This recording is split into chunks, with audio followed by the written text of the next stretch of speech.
नमस्कार दोस्तों, मैं हूं सुमन चौधरी और सक्सेस प्लस अकेडमी के प्लेटफॉर्म पर आप सभी का हार्दिक स्वागत है। तो दोस्तों, आज के इस वीडियो में हम बात करने वाले हैं the mystery of the lost city, Dwarka के बारे में। द्वारका शहर या द्वारका नगरी, जिसे भगवान श्री कृष्ण की नगरी के नाम से जाना जाता है, क्योंकि भगवान श्री कृष्ण ने इस शहर की स्थापना भी करी और इसके ऊपर रूल भी किया, जिसकी वजह से उनका एक नाम द्वारकाधीश भी है। ये जो शहर है दोस्तों, ये भारत में हिंदुइज्म के लिए एक बहुत ही पवित्र स्थल के रूप में जाना जाता है, क्योंकि ये चार धाम में भी शामिल है और सप्तपुरियों में भी शामिल है और भगवान श्री कृष्ण की नगरी है, तो ऑब्वियसली ये बहुत ही मायने रखता है, महत्वपूर्ण सिटी है। आज के समय अगर आप इस शहर को ढूंढेंगे तो ये आपको नजर आएगा भारत के गुजरात राज्य के जामनगर डिस्ट्रिक्ट में, अरेबियन कोस्ट के नज़दीक। यहाँ पे आपको द्वारकाधीश मंदिर भी नजर आएगा और द्वारका नगरी भी नजर आएगी। लेकिन दोस्तों, आज का ये जो द्वारका नगर है, ये प्राचीन द्वारका नगरी नहीं है जिसके ऊपर भगवान श्री कृष्ण ने रूल किया था, जिसे स्थापित किया था। ऐसा हमें पता चलता है हमारे एंशियंट टेक्स्ट से, महाभारत और श्रीमद् भगवत पुराण जैसे टेक्स्ट से हमें पता चलता है कि जो प्राचीन द्वारका नगरी थी, वो यहाँ से तकरीबन 30 किलोमीटर की दूरी पर स्थित एक आयरलैंड पे स्थित थी, जो कि समुद्र में स्थित था।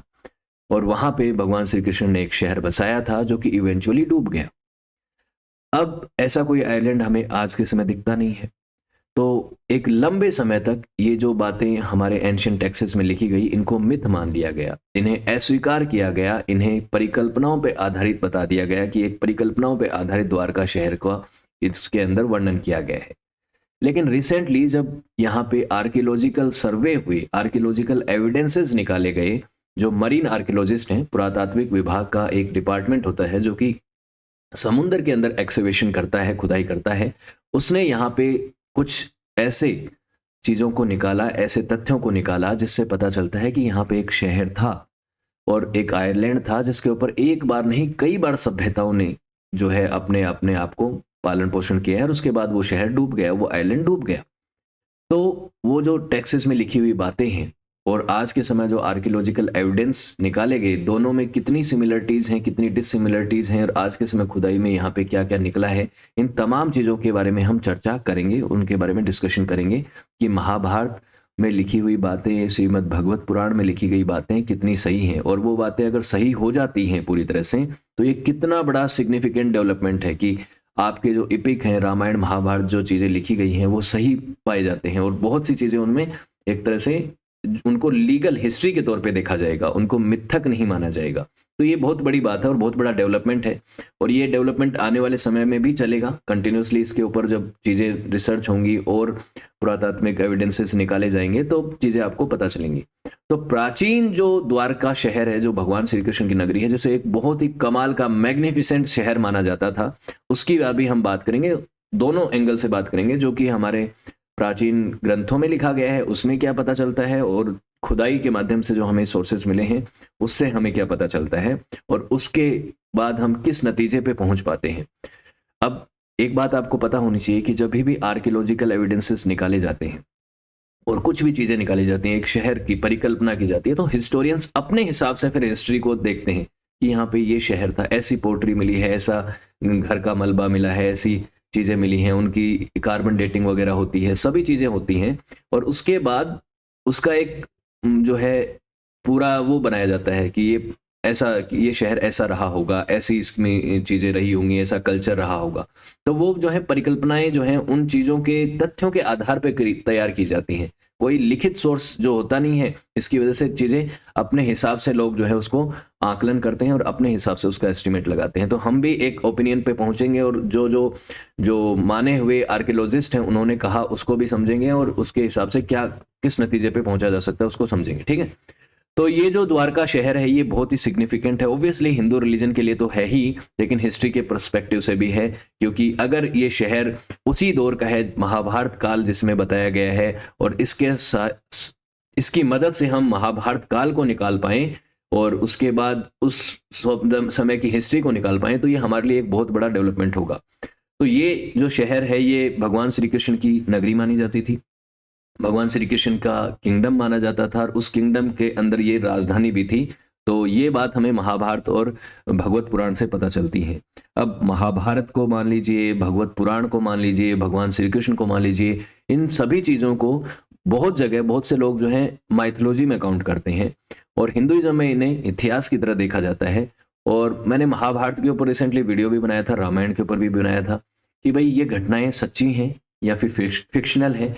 तो उन पे हमने काफ़ी सारी डिबेट करी थी, काफ़ी सारी चीज़ें करी थी, डिस्कस किया था कि कौन लोग इसे मिथक मानते हैं और क्यों मानते हैं, उनका क्या तर्क है, और जो लोग सही मानते हैं वो क्यों मानते हैं, उनका क्या तर्क है, कौन कौन से एविडेंसेस मिले हैं, आर्कियोलॉजिकल साइट्स, जियोग्राफिकल लोकेशंस, और क्या क्या हमें ऐसा पता चलता है कि महाभारत सही में हुआ था, घटनाक्रम वो सब हुआ था, कौन से दौर में हुआ था। ठीक है, तो वो वीडियो आप जाके देख सकते हैं, उसमें आपको पता चलेगा। द्वारका का कुछ जिक्र मैंने वहां पे भी किया था, लेकिन यहाँ पे डिटेल में करेंगे। द्वारका का मतलब होता है द गेटवे ऑफ हेवन, यानी कि स्वर्ग का द्वार, और स्वर्ग का द्वार और भारत का द्वार भी था ये। और ये पोर्टल जो पोर्ट होते हैं वहां पे, यहाँ पे पोर्ट्स वगैरह भी थे, तो भारत का द्वार भी इसे उस तरह से देखा जाता था। तो गेटवे ऑफ हेवन था, और इंपॉर्टेंट होली प्लेस है, 4 धाम में से है। तो 4 धाम आपको मैं बता देता हूँ कौन कौन से हैं। एक तो आपका द्वारका हो गया खुद, उसके अलावा बद्रीनाथ, पुरी और रामेश्वरम 4 धाम में है। उसके अलावा सप्तपुरियों में भी ये शामिल है, और 7 पुरियां कौन कौन सी हैं वो देख लीजिए आप। 7 सैक्रेड सिटीज जो हैं भारत की, वो कौन कौन सी हैं? हरिद्वार, मथुरा, उज्जैन, अयोध्या, काशी, द्वारका, कांची, ये 7 शहर हैं। ये 7 कांचीपुरम जिसे कहा जाता है, ये 7 इंपॉर्टेंट होली साइट हैं भारत के लिए, जिन्हें सप्तपुरी के नाम से जाना जाता है।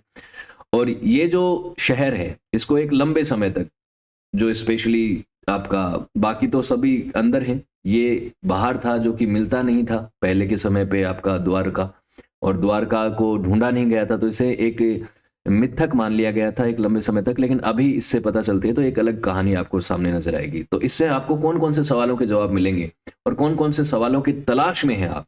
तो सबसे पहला तो ये सवाल आता है कि क्या भगवान श्री कृष्ण सच्चाई में एग्जिस्ट करते थे? क्योंकि ये सवाल वो लोग तो करते ही हैं जिनके लिए आस्था नहीं है।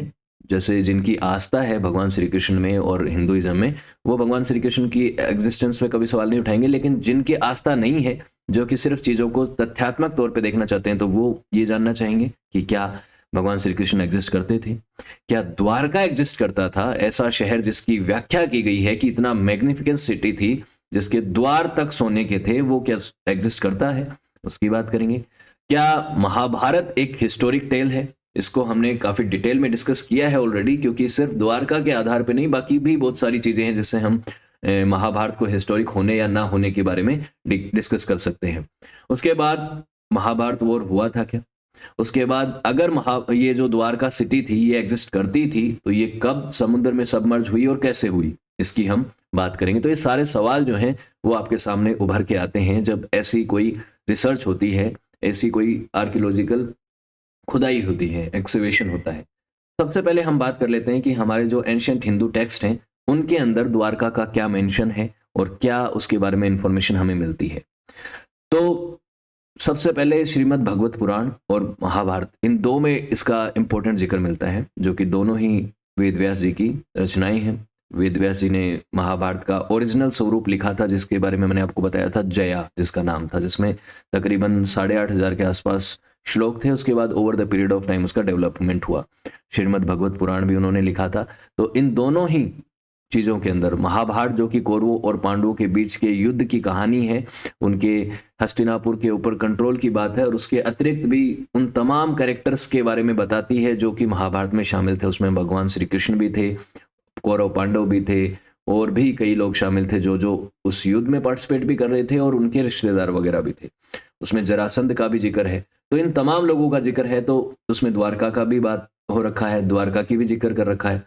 तो उसमें क्या कह रखा है? उसमें कह रखा है कि जो द्वारका सिटी है वो बनाई गई थी जरासंध के द्वारा। जब बार बार मथुरा के ऊपर अटैक किए गए तो उनके रिस्पॉन्स में बनाई गई थी। अब ये कहानी मैं थोड़ी सी आपको बता देता हूँ। देखिए, भगवान श्री कृष्ण का जो जन्म है वो होता है कहाँ पे? मथुरा की जेल में। मथुरा की जेल में हुआ क्योंकि जेल में डाल रखा था वसुदेव और उनकी मदर देवकी को, उनके माता पिता को जेल में डाल रखा था कंस ने, उनके मामा ने डाल रखा था, क्योंकि कंस को एक आकाशवाणी ने यह बताया था कि उनकी बहन का बेटा यानी देवकी का बेटा बड़ा होके उनका वध करेगा, कंस का वध करेगा। तो उन्होंने सोचा कि इनको जेल में डाल देते हैं और बाद में जो भी बच्चा होगा उसको मैं जेल में ही मार दूंगा। लेकिन भगवान श्री कृष्ण को बचा लिया गया, उनको गोकुल भेज दिया गया, नंद बाबा ने उनको पाला, देवकी और वसुदेव जेल में ही रहे। लेकिन फिर जब भगवान श्री कृष्ण बड़े होते हैं तो फिर वो क्या करते हैं, गोकुल में अपना जीवन बिताते हैं, उसके बाद मथुरा आते हैं, वापस आके क्या बोलते हैं, कंस को मारते हैं। उसके बाद कंस को मारने के बाद वो वृंदावन जाते हैं, उसी दौर में वृंदावन भी जाते हैं अपनी यंग एज में ही, जब टीनेजर में थे, राधा और बाकी गोपियों के साथ रासलीला वाला एपिसोड आते हैं। उसके बाद में जब वो बड़े हो जाते हैं, मथुरा के राजा बन जाते हैं, तो कंस को मारने के बाद अब कंस का एक रिश्तेदार था जो कि मगध का राजा था, जिसका नाम था जरासंध। वो कंस का जो है फादर इन लॉ था। अब ये बात जो है जरासंध को पसंद नहीं आई कि श्री कृष्ण जी ने कंस को मार दिया। जरासंध को ये बात पसंद नहीं आई, तो जरासंध ने मथुरा के ऊपर करे अटैक। एक बार नहीं, दो बार नहीं, बल्कि 17 बार इन्वेड करने की कोशिश करी, भगवान श्री कृष्ण को मारने की कोशिश करी। जरासंध जो है हर बार हार के जाता था, लेकिन भगवान श्री कृष्ण ने जरासंध को मारा नहीं। जरासंध को मारा कब? आगे चल के, जब पांडवों ने राजसूय यज्ञ किया इंद्रप्रस्थ में जाने के बाद। जब राजसूय यज्ञ किया हस्तिनापुर और इंद्रप्रस्थ में, कि राजसूय यज्ञ में क्या होता है कि एक राजा को एम्परर मान लिया जाता है, पूरे देश के राजा उसको एम्परर मान लेते हैं।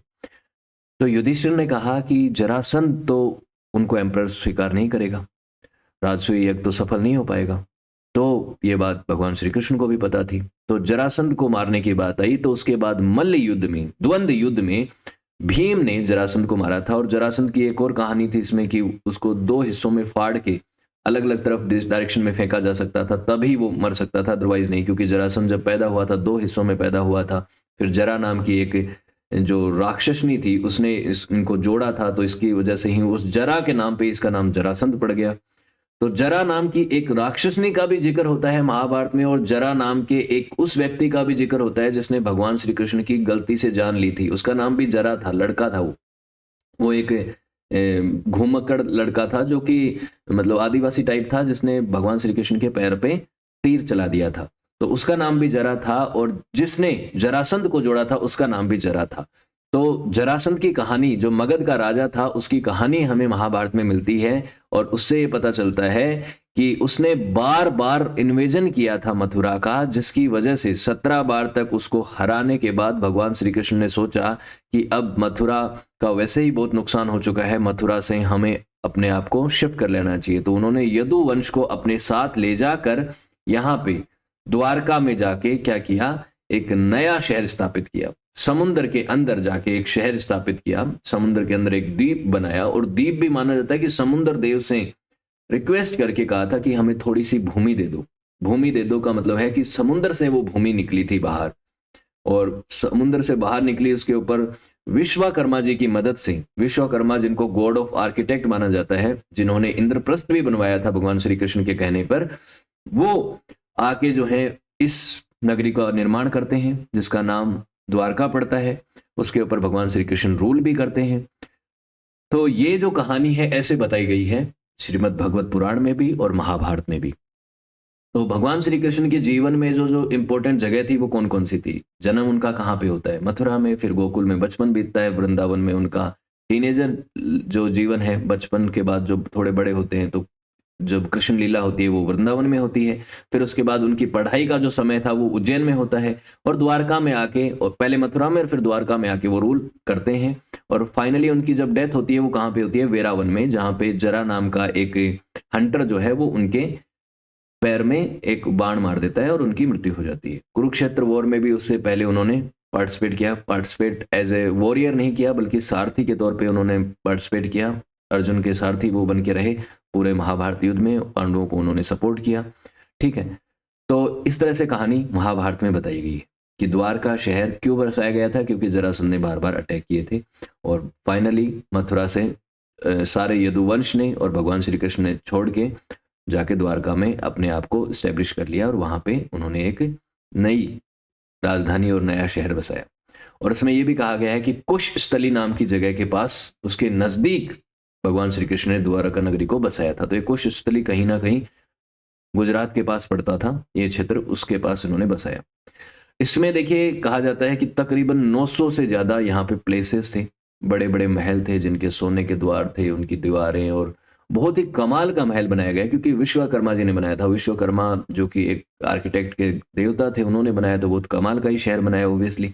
बहुत ही फोर्टिफाइड वॉल्स थी इसकी, बहुत ही पावरफुल वॉल्स थी, जिन उस जगह तक पहुंचने के लिए सिर्फ शिप्स के माध्यम से जाया जा सकता था और कोई तरीका नहीं था, क्योंकि वो एक आयरलैंड पे स्थित था।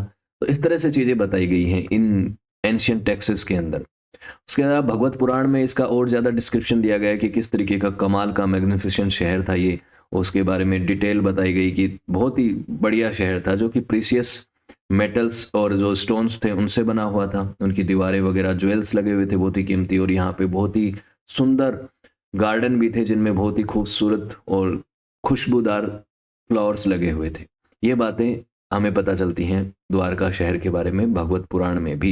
इसमें यह भी पता चलता है कि वो अपनी वाइफ रुक्मणी जी के साथ और बाकी जो उनकी वाइफ्स थी उनके साथ यहाँ पे द्वारका में रहते थे। उन्होंने यहाँ पे एक लीडर के तौर पे और यादव जो यदु वंश था उसके प्रोटेक्टर के तौर पे लंबे समय तक काम किया, जब तक यदु वंश का आगे चल के सर्वनाश नहीं हो गया। उसकी भी मैं आगे आपको थोड़ी कहानी बताऊंगा कि कैसे हुआ सर्वनाश और कैसे ये शहर डूबा।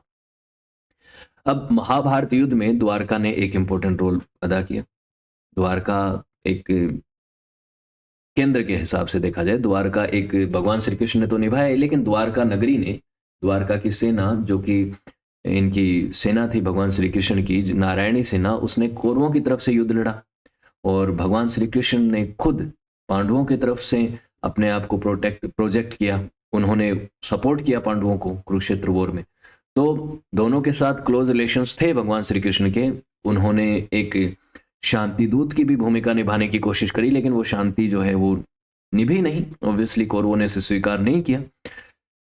लेकिन डिप्लोमेटिक रिलेशंस रखे दोनों के साथ। हालांकि खुद उनका मन और उनका जो कंप्लीटली सपोर्ट था वो किसकी तरफ था, पांडवों की तरफ था, क्योंकि उनका ऐसा मानना था कि पांडव धर्म के सपोर्ट में है और उनका तो जन्म ही धर्म की स्थापना के लिए हुआ है, कौरवों के विनाश के लिए हुआ है।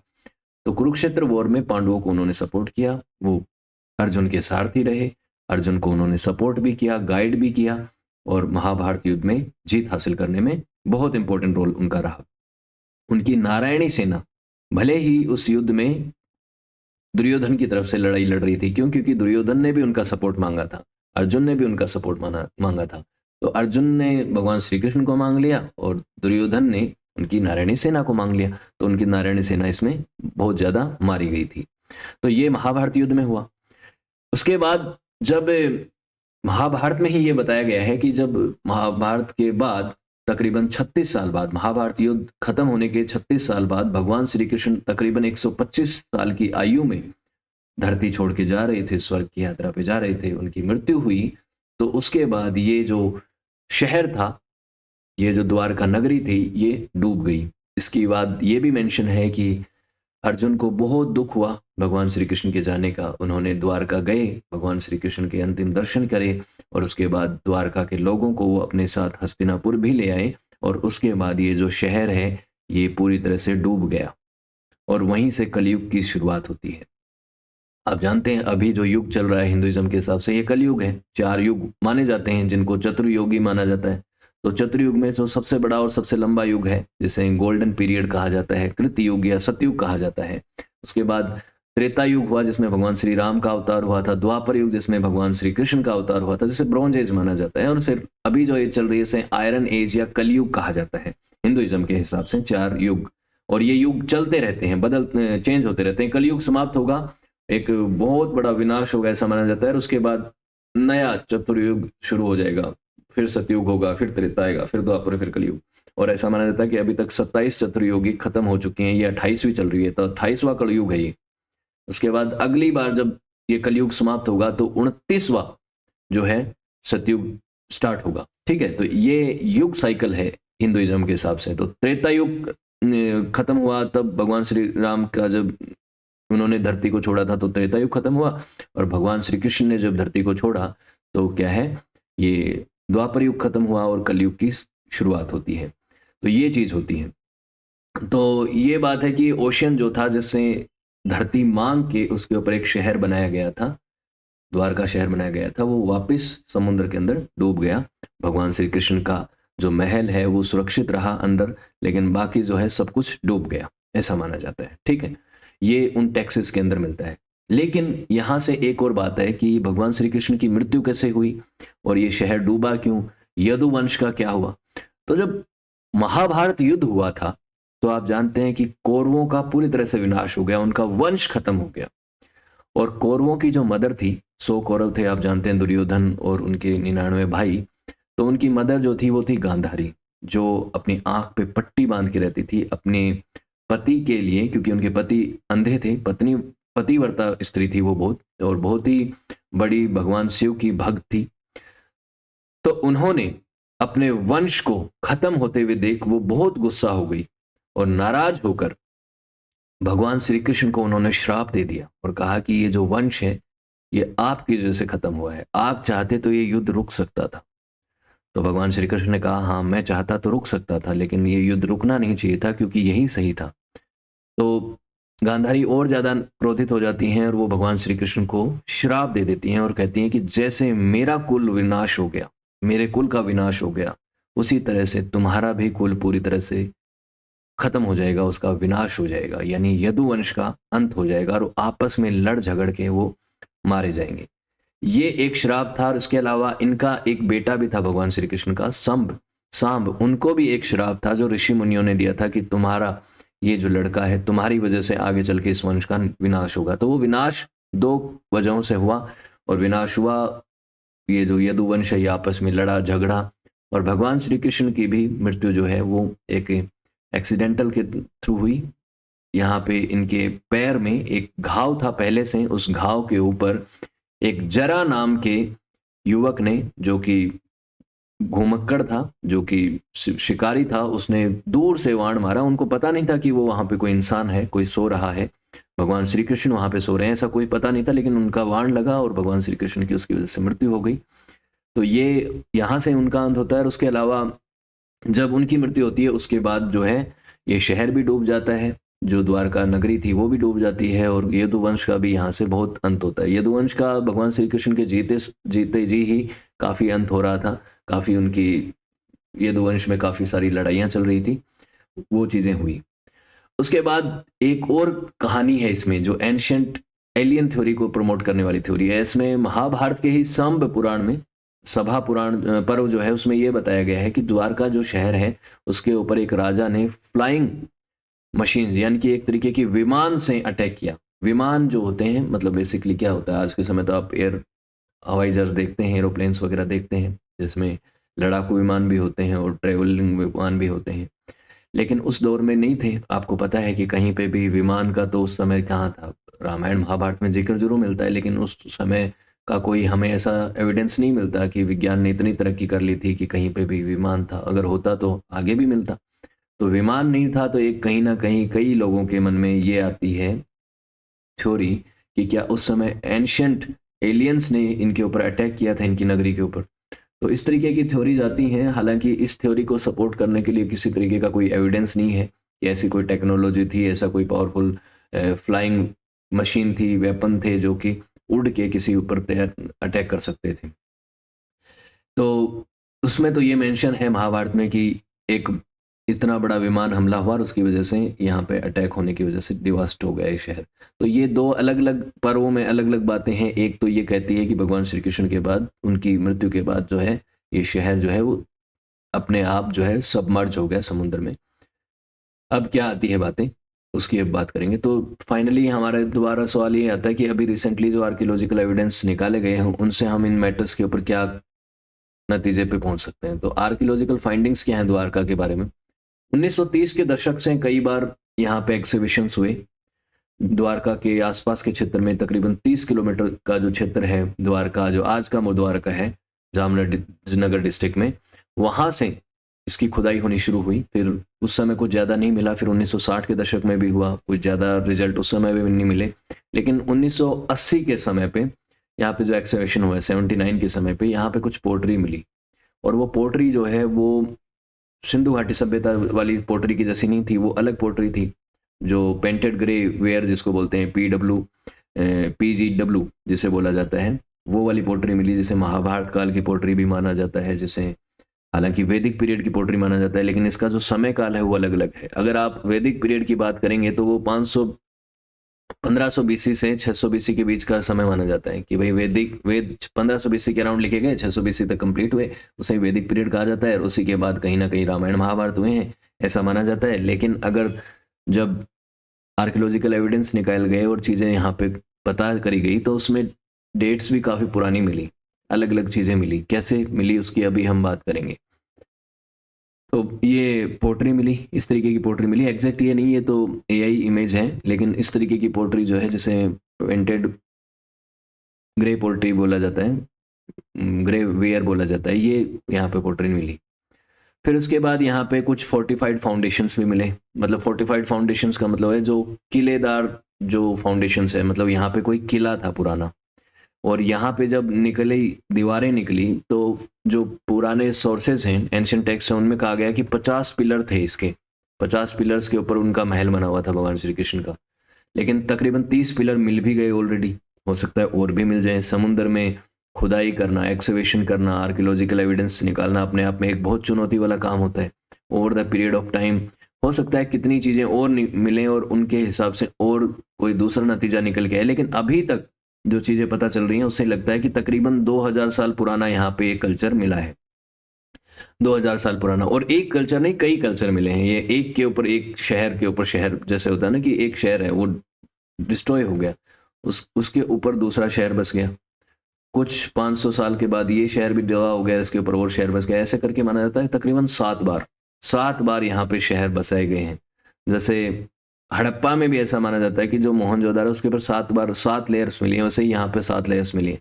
लेकिन इस साइट को हड़प्पन सिविलाइजेशन की साइट से कंपेयर करके देखा जाए तो बहुत डिफरेंसेस मिलते हैं। इसको हड़प्पन साइट नहीं माना जाता, हड़प्पन सिविलाइजेशन की साइट नहीं माना जाता। ये जो आपकी द्वारका की साइट है, यहाँ पे जब डॉक्टर राजीव निगम ने, जो फॉर्मल साइंटिस्ट थे CSIR और NIAO के, जो नेशनल इंस्टीट्यूट ऑफ ओशनोग्राफी है, council of scientific and industrial research में, उन्होंने द्वारकाधीश मंदिर के आसपास के क्षेत्र में खुदाई करवा के जब चीज़ें निकलवाई तो उसे पता चलता है कि ये जो द्वारका मंदिर है ये तकरीबन 13वीं से 15वीं शताब्दी BCE में बना।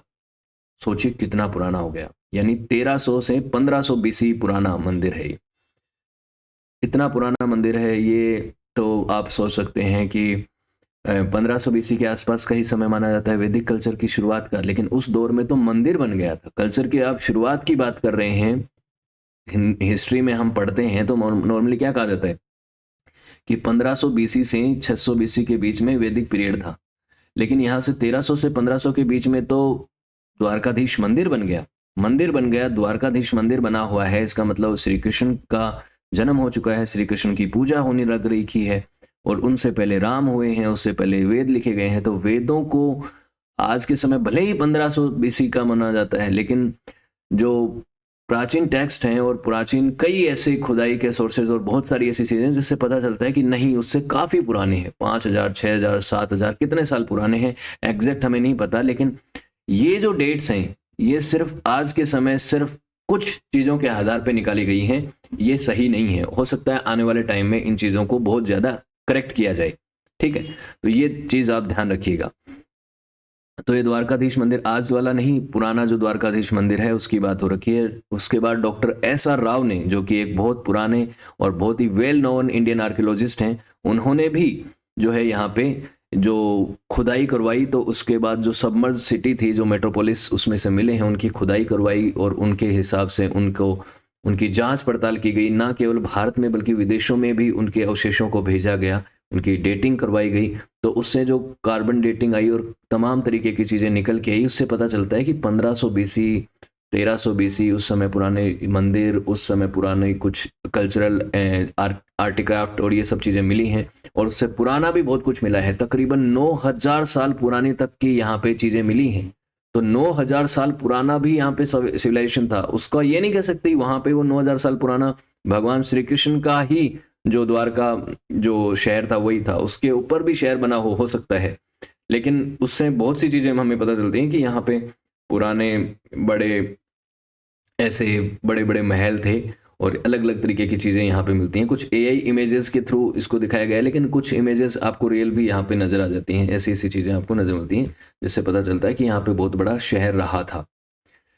तो द्वारका सिटी जो है, एक थ्योरी ये कहती है इसमें, और ये थ्योरी इसके आर्कियोलॉजिकल एविडेंस और इनके हिसाब से ही निकाली गई कि द्वारका जो है वो तकरीबन 3500 साल पहले बनाया गया होगा। 3500 साल पहले बनाया होगा। तो 3500 साल का मतलब क्या हो गया? तकरीबन 1500 बीसी का समय, 1500 बीसी के आसपास ये बनाया गया। तो 1400 1500 बीसी का जो समय है वो महाभारत का समय माना जाता है। आर्कियोलॉजी के हिसाब से अलग अलग माने जाते हैं। देखो, अगर आप प्राचीन टेक्सेस के हिसाब से देखें तो हिस्ट्री के कुछ लोग उसको क्या बोलते हैं कि महाभारत जो है वो हुआ है इसी वैदिक पीरियड के बाद, तो तकरीबन 1100 बीसी के आसपास, 1000 बीसी के आसपास, या कोई 800 बीसी बोल देता है, उस समय हुआ है। आर्कियोलॉजी के हिसाब से देखो, हिस्ट्री में आर्कियोलॉजी बहुत इंपॉर्टेंट है, लेकिन आर्कियोलॉजी के सभी तथ्यों को एकदम यूं का यूं भी नहीं माना जाता, रिटन टेक्स्ट को भी यूं का यूं नहीं माना जाता। सभी चीज़ों का आकलन करके फाइनली जिनको जो उनको एकदम लगता है कि ये चीज़ कंप्लीटली हम कह सकते हैं, उसी को हिस्ट्री में ऐड किया जाता है। अभी हिस्ट्री में जो आप चीज़ें पढ़ते हैं उसमें किसी का एजेंडा प्रोपोगेंडा होना अलग बात है, लेकिन अभी रिसर्च की भी कमी है, रिसर्च का भी अभाव है, तो उससे भी चीज़ें जो है एकदम क्लियरली सामने नहीं आती। लेकिन ये आर्कियोलॉजिकल एविडेंसेस क्या कहते हैं कि तकरीबन 3500 साल पहले यानी 1500 बीसी के आसपास द्वारका शहर बनाया गया होगा, जो कि आगे आने वाले समय में जब सी लेवल बढ़ा, समुद्र का स्तर बढ़ा, और जो आखिरी जो आयरलैंड था इस क्षेत्र के आसपास का, वो जब डूब गया, और तकरीबन 1000 बीसी में, 1000 सी में करंट सी लेवल पहुंचा था। वैसे तो आज का जो सी लेवल, समुद्र लेवल है, वो अभी भी बढ़ता ही जा रहा है। समुद्र स्तर, जल स्तर तो बढ़ता जा ही रहा है, आपको पता ही है, ग्लोबल वार्मिंग की वजह से। तो 1000 सी के आसपास जो है ये जो आयरलैंड है ये पूरी तरह से जो है सबमर्ज हो गया था, ऐसा माना जाता है। अब लास्ट आइस एज का जो समय है वो तकरीबन 10,000 बीसी का है, जब आखिरी जो आइस एज है वो खत्म हुई थी। उसमें कई आइलैंड्स, कई जगह के दुनिया भर के आइलैंड्स डूब गए थे। तो उस समय भी डूबे होने की कई लोग बात करते हैं कि 9000 बीसी, 10000 बीसी के आसपास भी डूबा होगा।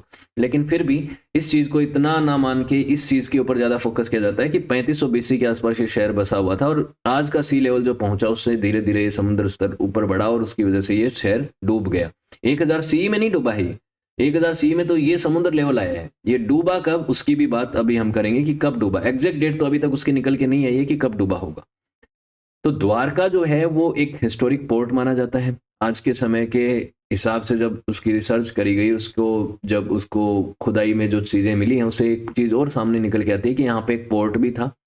यहाँ पे ट्रेडिंग कॉन्टेक्ट्स होते थे इंडिया और अरेबियन रीजन्स के आसपास के क्षेत्र में, जो वहाँ पे कंट्रीज थी, जो सभ्यताएं थी, उनके साथ उनका ट्रेड रिलेशन था। और ये ट्रेड रिलेशन आपको 15वीं से 18वीं सेंचुरी बीसी के आसपास का नजर आता है कहीं ना कहीं। तो 15वीं शताब्दी, 13वीं शताब्दी, 18वीं शताब्दी ईसा पूर्व की बात कर रहे हैं, उस समय द्वारका शहर था। और द्वारकाधीश मंदिर 13वीं से 15वीं शताब्दी के बीच में बनाया गया होगा, ऐसा जब आकलन किया जाता है तो आपको ये तारीखें कहीं ना कहीं इतिहास के ऊपर संशय पैदा करने वाली नजर आती हैं। जो इतिहास आप पढ़ते हैं, जिसमें आर्यन माइग्रेशन थ्योरी भी आपने पढ़ी होगी, आपने ये भी पढ़ा होगा कि आर्यन एज थी वो 1500 बीसी से थी। आपने ये भी पढ़ा होगा कि जो इंडस वैली सिविलाइजेशन थी वो 2700 बीसी से 1500 बीसी तक उसका जो है मेच्योर पीरियड लगभग माना जाता है। तो क्या ये चीज़ों के हिसाब से हम ये कह सकते हैं कि इंडस वैली सिविलाइजेशन और ये जो आर्यन सिविलाइजेशन था, या फिर ये जो बाकी सिविलाइजेशन था, ये इसी दौर का था, लगभग उसी दौर में था। तो 1500-1600 बीसी में अगर आप वहाँ पे मंदिर बन रहे हैं तो एक मतलब एक सभ्यता काफ़ी ग्रो कर चुकी थी। ये चीज़ें आने वाले समय में हमें देखने को मिलेंगी। हमें अभी किसी नतीजे पे डायरेक्टली नहीं पहुंचना चाहिए। जब और रिसर्च होगी और चीज़ें सामने आएंगी तब हम देखेंगे इसका क्या मतलब है। द्वारका का मतलब एक तो मैंने आपको बताया था कि क्या होता है, द गेटवे ऑफ हेवन। लेकिन एक पोर्टल भी होता है, डोर होता ही है संस्कृत भाषा में। द्वार मतलब क्या होता है? गेट। तो गेट किसका? एक एंशियंट सिटी थी, पोर्ट सिटी थी, उसका गेट, जो कि भारत तक आपको पहुंचाने वाली थी। तो ये आर्कियोलॉजिकल फाइंडिंग्स यहाँ पे मिली हैं। अब ये है कि ये जो सिटी थी ये पूरी तरह से पानी से घिरी हुई थी, एक आइलैंड था, और सिर्फ मेनलैंड से ब्रिजेस या पोर्ट्स के माध्यम से जुड़ा हुआ था, या यहाँ पे आप किसी जहाज के माध्यम से, शिप के माध्यम से जा सकते हैं, और कोई तरीका था नहीं। उसके अलावा दोनों तरीके से ट्रेड होता था। बाहर ट्रेड तो होता ही था अरेबियन रूट की तरफ, लेकिन भारत के साथ भी ट्रेड होता था। भारत के जो बाकी क्षेत्र हैं, गुजरात वाला क्षेत्र, जो इंटरनल ट्रेड जिसको कह सकते हैं, भारत का तो पार्ट ही था, भारत के तो इतना करीब ही था, ये छोटा सा आइलैंड ही तो था। तो उस समय तो भारत नहीं था, उस समय तो सब अलग अलग, जैसे जनपद पीरियड हो गया या फिर अलग अलग किंगडम पीरियड था, तो वो सिस्टम था। तो यहाँ पे उन नदियों के किनारे उससे होता था। यहाँ पे माना जाता है कि एक प्राचीन नदी के भी उसके अवशेष मिले हैं, जिसको कुछ लोग कहते हैं कि वो जो प्राचीन सरस्वती नदी है वो वहां तक पहुंचती थी, तो उस हिसाब से चीजें थी। अब वो एग्जैक्टली नहीं पता। अब और कुछ आर्टिक्राफ्ट मिले हैं जिससे ये पता चलता है, स्ट्रक्चर्स कुछ ऐसे मिले हैं कि यहाँ पे 9000 साल पहले भी एक शहर हुआ करता था, जो तकरीबन 7 बार बना है। मैंने क्या कहा कि एक शहर के ऊपर लेयर्स, लेयर्स के ऊपर लेयर्स, क्योंकि जो आर्कियोलॉजिकल खुदाई होती है, एक्सकवेशंस, वो वर्टिकल भी होता है और हॉरिजॉन्टल भी होता है। तो वर्टिकली जब खुदाई की गई तो ऊपर जो एविडेंसेस मिले हैं वो एक अलग दौर के मिले हैं, उससे नीचे मिले हैं वो उससे भी पुराने मिले हैं, उससे नीचे खुदाई करी और भी पुराने, और जब नीचे की नीचे लेयर तक पहुंचे तो 9000 साल तक की बात तो अभी तक पहुंच चुकी है कि 9000 साल पुराने तक के आर्टिक्राफ्ट यहाँ पे मिले हैं। और ये शहर के ऊपर अभी तक 7 लेयर्स की जो है एक्सकवेशन हो चुका है, कि 7 बार कई शहर यहाँ पे बनाया गया, मतलब 7 अलग अलग टाइम जोन की यहाँ पे बात हो रखी होगी। टाइम जोन मतलब कि यहाँ पे ऊपर वाला जो मिला है शहर का कुछ एविडेंस, तो उसकी कार्बन डेटिंग की गई होगी, तो वो मान लो मिला हो 1500 बीसी का, इससे नीचे का मिला हो 2000 बीसी का, उससे नीचे का 3000 बीसी का मिला हो, नीचे नीचे वाला 9000 का मिला हो, 9000 साल पुराना, 7000 बीसी का मान लो, तकरीबन 7000 बीसी का मिला है। तो इतना पुराना शहर यहाँ पे मिला है, तो एक इसका मतलब ये कह सकते हैं कि वो जो आइलैंड था उसके ऊपर लोग रह रहे थे एक लंबे समय से, और उनके अपने अपने कल्चर से जो over the period of time कोई एक सभ्यता का अंत हो रहा था तो कोई नई सभ्यता वहां पे जन्म ले रही थी और फल फूल रही थी। ये शहर जो है तकरीबन 2000 बीसी में हैवी फ्लड की वजह से ये माना जा रहा है कि डूब रहा था, सबमर्ज हो रहा था, धीरे धीरे over the period of time डूबना शुरू हो गया था। ऐसा नहीं कि ओवरनाइट एक ही दिन में डूब गया हो, ऐसा माना ना, धीरे धीरे जल स्तर बढ़ रहा था और फिर आते आते आगे चल के डूबने लग गया। 2000 बीसी से ही डूबने लग गया था। तो 1500 बीसी में वो मंदिर वगैरह बनाए गए, लेकिन उस समय शहर का कुछ बाहरी हिस्सा जो है वो डूब रहा था। जैसे आज भी कुछ दुनिया के ऐसे आइलैंड वाले कंट्रीज हैं जो धीरे धीरे डूबना शुरू हो चुके हैं, उनका जल स्तर, उसके समुद्र का जल स्तर बढ़ रहा है तो उनका कुछ कुछ हिस्सा डूबने लग गया है। तो वो चीजें यहाँ पे भी हो रही थी। फिर ये जो तारीख है, तो ये जो समय काल है, ये द्वापर युग के साथ कोलाइड करते हैं। जो उस समय चीजें मिलती हैं कि इस समय द्वापर एंड युग का अंत हो रहा था, भगवान श्री कृष्ण की मृत्यु हुई उस समय। तो महाभारत हुआ, चाहे हरिवंशम वाला जो क्षेत्र पार्ट है महाभारत में, आखिरी जो हिस्सा है, मत्स्य पुराण हुआ, वायु पुराण हुआ, इनमें सभी में कहीं ना कहीं ये मेंशन है कि भगवान श्री कृष्ण की मृत्यु के बाद द्वापर युग जो है वो खत्म हो गया। हालांकि ये जो युग हैं इनका समय काल जो है वो अलग अलग बताया गया है, बहुत लंबा बताया गया है। उसको साइंस अभी मानता नहीं है कि भाई 17,28,000 साल पुराना लंबा चला था सतयुग, क्योंकि आज के हिसाब से जब आप मानव जाति का, पूरी मानव जाति का, सेपियंस का, होमोसेपियंस का, इनका इवोल्यूशन देखते हैं, तो सतयुग में जो बातें बताई गई हैं, सतयुग का जितना लंबा टाइम बताया गया है, उसमें इतना जो है इवोल्यूशन नहीं हुआ था, विज्ञान उसे इतना नहीं मानता। ठीक है, तो इसके हिसाब से खुदाई में ये जो चीज़ें निकल के आती हैं उससे ये पता चलता है कि वो जो द्वारका शहर है वो over the period of time डूब गया। अब माना जाता है कि भगवान श्री कृष्ण की मृत्यु के बाद पूरा जो है ये जो शहर है ये पूरी तरह से डूब गया था। उनकी मृत्यु के बाद यादव क्लैन में जो यदु वंश था उसमें बहुत सारी लड़ाइयाँ होने लग गई, और ये यदुवंश भी खत्म हो गया, और ये जो शहर है ये भी पूरी तरह से डूब गया। वो जो एंशियंट द्वारका नगरी थी, जो मैग्निफिसेंट शहर था, वो डूब गया। अब जो माना जाता है प्रेजेंट सिटी जो है, जो 7वीं सिटी थी, लास्ट सिटी थी, वो 7वीं सिटी थी। ये जो द्वारका नगरी है भगवान श्री कृष्ण की, वो आखिरी नगरी थी। उसके बाद और कोई सभ्यता यहाँ पे उसने जन्म नहीं लिया, तो आखिरी बार उसको भगवान श्री कृष्ण के दौर में ही देखा गया था। तो उस दौर में ये डूब गई। और लेकिन अलग अलग सभ्यताएं यहाँ पे 15वीं शताब्दी बीसी से लेके यहाँ पे उनका जन्म रहा है, जिन्होंने बार बार यहाँ पे देखा। 15वीं शताब्दी के आसपास के पीरियड से पहले की सारी कई सभ्यताएं यहाँ पे रही। तो आप 15वीं शताब्दी से पहले की तरफ आप जाएंगे, 1500 बीसी के पहले की तरफ, पीछे की तरफ जाएंगे तो आपको 9000 साल तक आप जाएंगे, या 7000 बीसी इसको बोल सकते हैं आप। 7000 बीसी तक की कई चीज़ें यहाँ पे आर्टिक्राफ्ट वगैरह मिले हैं, जिससे पता चलता है कि यहाँ पे एक बड़ी सभ्यता, एक बड़ा शहर था। ठीक है, तो ये चीज़ें आपको निकल के आती हैं। तो कंक्लूजन क्या निकल के आता है कि द्वारका जो है, यहाँ पे वो द्वारका जो कि भगवान श्री कृष्ण का था, भगवान श्री कृष्ण ने जिसके ऊपर रूल किया, उसका एग्जैक्ट टाइमलाइन हमें नहीं पता। लेकिन इस जगह पे जिस आयरलैंड की खुदाई के एक्सकवेशन हुआ है वो 9000 साल पहले से था, और 9000 सालों से यहाँ पे लोग रह रहे थे, सभ्यता में रह रहे थे। अलग अलग आर्टिकल्स मिले हैं, 1500 बीसी के आसपास तक के मिले हैं, और 1300 से और 1500 बीसी के बीच में कहीं मंदिर भी बनाया गया है। तो ये बात कह देना कि हिंदू लिटरेचर में लिखे गए वो सारे टेक्स्ट मिथ हैं, कंप्लीटली झूठे हैं, ये बहुत ही गलत बात होगी।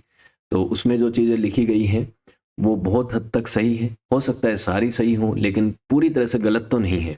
हो सकता है कि आप ये कहते हैं, और बहुत से लोग जो साइंटिफिकली चीज़ों को सिर्फ देखना चाहते हैं, तो उसमें जो मिथिकल एलिमेंट्स हैं, महाभारत में हो या रामायण में हो या इन किन्हीं भी पुराणों में हो, वो मिथिकल एलिमेंट्स उसमें हों, जिसमें पावर्स की, सुपरनेचुरल पावर्स की, डिवाइन फोर्सेस की बात हो रखी है, उनमें ना बिलीव करें। लेकिन ये किसी दौर में लिखी गई सच्ची घटनाओं पर आधारित टेक्स्ट हैं, ऐसा आप कहीं ना कहीं इससे एक तकाजा लगा सकते हैं। और बाकी over the period of time जब और स्टडीज़ होंगी तो और भी चीज़ें हमारे सामने आएंगी, और बहुत सी चीज़ें हमें over the period of time पता चल जाएंगी। जब जब जितनी जितनी टेक्नोलॉजी के थ्रू जितनी खुदाइयाँ होंगी और जितनी चीज़ों को निकाल पाएंगे, उससे पता चलेगा। महाभारत काल के तकरीबन 35 शहर आज के समय पे भी अवेलेबल हैं। इसमें इंद्रप्रस्थ जैसे दिल्ली हुआ, हस्तिनापुर की बात हो गई हो, और कुरुक्षेत्र जो हरियाणा में है, मथुरा, काशी, वृंदावन, ये सभी जगहों का जिन जिनका वर्णन महाभारत में किया गया है वो सारे शहर हैं ही, और वहाँ पे खुदाइयाँ भी हुई हैं, और उनसे बहुत सी चीज़ें ऐसे निकल के आई हैं जो कि उस दौर के बारे में बताती हैं। भले ही कोई ऐसी चीज़ नहीं निकल के आई जो कि डिवाइन फोर्स या सुपरनेचुरल पावर वगैरह के बारे में बताती है, लेकिन बहुत सी ऐसी चीज़ें हैं जिससे पता चलता है कि ऐसे लोग यहाँ पे रहते थे। तो द्वारका एक वेल प्लान्ड सिटी थी जिसके बारे में काफ़ी कुछ लिखा गया, और उसको जब खुदाई से निकल के आता है तो हमें पता भी चलता है कि वहाँ पे कुछ मोहरें, सिक्के और इस तरीके की चीज़ें भी मिली हैं। तो जब पूरी खुदाई होगी और पूरी चीज़ें जब सामने निकल के आएँगी over the period of time, कितना समय और लगेगा ये नहीं बता सकते, लेकिन उससे हमारे इतिहास के ऊपर एक बहुत बड़ा फ़र्क ज़रूर पड़ेगा जब चीज़ें निकल के आएँगी। तो ये जो समय काल बताया गया कि 2700 बीसी से 1500-1600 बीसी के बीच का जो समय है वो सिंधु घाटी सभ्यता का, और उसके बाद कहीं न कहीं वैदिक कल्चर शुरू होता है। वो वैदिक कल्चर का जो पीरियड है वो कहीं न कहीं आज भी डिबेटेबल है, और आगे जब चीज़ें डिस्कस होंगी और खुदाइयाँ होंगी तो उससे शायद उस पे क्लैरिटी हमें मिले। तो होपफुली आपको चीज़ें क्लियर हुई होंगी। वीडियो अच्छा लगा तो लाइक, शेयर, कमेंट कीजिएगा। साथ ही सक्सेस प्लस अकेडमी की एप्लीकेशन और बाकी प्लेटफॉर्म्स को भी ज्वाइन कीजिएगा। यहाँ पे आपको वीडियोज़ की पीडीएफ, इनसे रिलेटेड वीडियो लेक्चर्स और सक्सेस प्लस अकेडमी के प्रीमियम कोर्सेज भी मिल जाएंगे। साथ ही सक्सेस प्लस अकेडमी के बाकी प्लेटफॉर्म से भी आप जुड़ सकते हैं, चाहे इंस्टाग्राम हैंडल हो, सक्सेस प्लस अकेडमी ऑफिशियल नाम से है, टेलीग्राम हो या फेसबुक पेज हो, जिससे आपको चीज़ों की इन्फॉर्मेशन मिलती रहेगी। So thank you so much for watching this video. Have a good day, see you next class.